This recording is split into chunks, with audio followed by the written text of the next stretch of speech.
Most of us think recovery means rest. A day off, a quick nap, hanging out in the sauna if that's your thing. But here's the truth. Your body can't fully recover if your mind doesn't. Because most of us never stop training up here. We carry the tension, the replays, and all the what-ifs long after the training session ends. And over time, that mental noise slowly turns into physical fatigue. This is the part that almost no one talks about, the mental side of recovery. The skill of learning how to downshift your system on command. And that's what we're talking about today. The seventh and final pillar of Jiu-Jitsu recovery.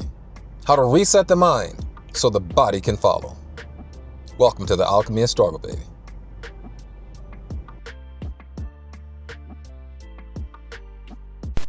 You can have perfect nutrition, sleep, hydration, and still feel completely cooked. Because your nervous system doesn't just shut down when class ends.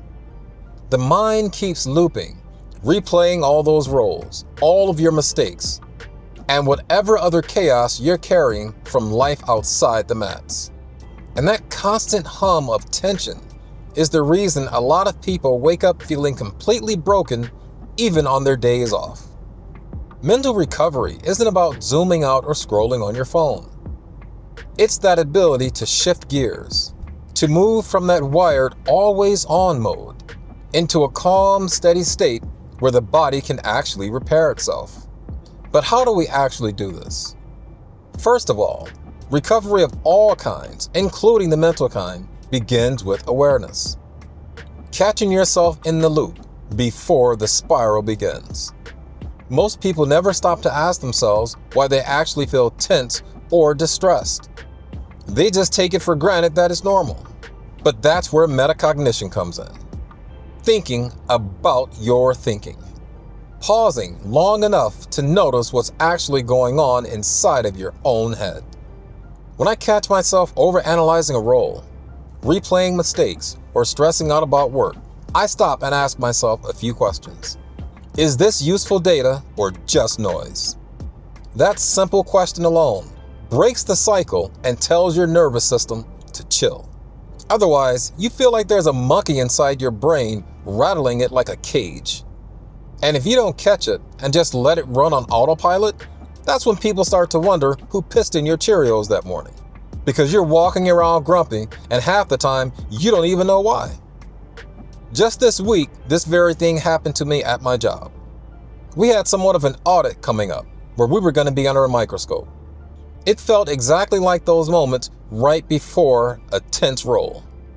And so I caught myself and went into Agent Joe Friday mode, focusing just on the facts of the situation. I started asking myself some questions. What exactly are you anxious about? Because I don't want to look unprepared in front of my team or in front of top brass. But then I realized that I was prepared and that I knew this stuff inside and out. And then I asked, what's the absolute worst that can happen? Someone could ask me a question that I don't have the answer for. So you tell them you don't know and that you'll find out. No one will fault you for that. And then I asked myself, what is it that you can actually control right now? And the answer was simple. Staying calm and thinking clearly and reminding myself that I know this game inside and out. And that's metacognition. Being able to interrogate your own thoughts in real time instead of allowing them to drag you through the mud. And this was yet another reminder that the mind is another muscle that needs to be trained. Just like you stretch to prevent injuries, you learn to self-interrogate to prevent a runaway mind from dragging you into fatigue. Next, we have to talk about meditation. A lot of people think it's about emptying your mind, but it's really about teaching your system to go idle. For me, it's 15 or 20 minutes, sometimes layered with slow breath cycles or a few rounds of Wim Hof to help clear the noise. Often I do it in the sauna, after training, eyes closed, focusing on my breath. And what's happening in that moment isn't magic, but chemistry. Cortisol levels fall, the body starts repairing, and the signal-to-noise ratio tightens. There was this interesting study of a group of judoka that found that daily mindfulness practice improved both their sleep and their perceived recovery, even during intense training sessions. Another one focused on elite rowers at the college level. With just 10 minutes a day of mindfulness training, they were able to drop their cortisol levels and increase their deep sleep. That means these athletes weren't just calmer, their bodies were literally repairing themselves more efficiently. So this isn't just mindfulness, but actual physiology. You're training your nervous system to recover faster between stress cycles. But something deeper also happens. The mental static quiets enough for new patterns to emerge. The answers you've been chasing for weeks finally have room to start showing up. But then it gets even better with number 3, the intentional disconnect. There's this strange paradox with mastery. The harder you chase solutions, the more elusive they become. That's true both on the mat and in life. But when you step back from the grind, the mind starts to work for you instead of against you. Albert Einstein is one of the best examples of this. His greatest insight came not while he was working, but while he was daydreaming. He imagined what it would feel like to ride alongside a beam of light. That single insight changed the world of physics forever. The breakthrough came in a moment of quiet reflection, not all-out effort. The same is true for Elias Howe, the guy who invented the sewing machine. He was stuck for months trying to figure out a flaw in his design. Then one night he had a dream of warriors with spears with holes in the tips. That's when he woke up and realized that the thread belonged at the tip of the needle, not the rear. The solution was already there. His conscious mind just needed to shut up long enough for him to see it. And we've all experienced this. That moment in the shower when all of a sudden a solution pops into your head to a problem that you've been studying for weeks. You dismiss it as coincidence when it's really the nervous system finally having the space to breathe. And this is one of the reasons every December, for a couple of weeks, I completely disappear from the Jiu-Jitsu gym. What looks like burnout or recovery is an intentional reset.